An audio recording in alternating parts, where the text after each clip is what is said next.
Nuk largohemi nga pazari. Më shkoj, nga 300.000 leka jemi këtu. Ta pagoj qeveria.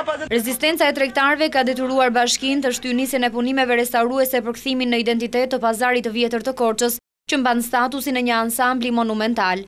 Ndonë se ishte parashikuar dita e hënë për largimin e tezgave, policia bashkiake e ka shtyr aksionin për një ditë tjetër, për të shmangur përplasjet me 300 tregtarët, që duhet të zhvendosen tek ish uzina mekanike bujqësore.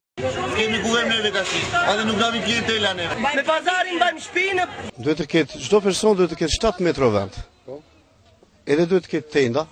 Unë kam thirrur edhe njëherë punonësit tanë që merren me tregun, të bëjnë edhe njëherë një llogaritje, sipërfaqja që do kenë në dispozicion është e kushtëzuar nga dy faktorë, e para hapësira totale që ne kemi në këtë ambient të ri dhe e dyta numri i tregtarëve. Pazari 250 vjeçar i Korçës, ndër më të njohurit në Ballkan, e arriti kulmin e zhvillimit në fillim të shekullit të 20, kur numëronte afro 1000 dyqane. Pazari do t'i nënshtrohet restaurimit në 4 faza, si në fasada, tek rrugicat me kaldrëm dhe në rrjetin e kanalizimeve. Për rikonstruksionin e tregut janë dhënë mbi 800.000 euro, kryesisht nga Komisioni Evropian, por dhe Bashkia e Korçës.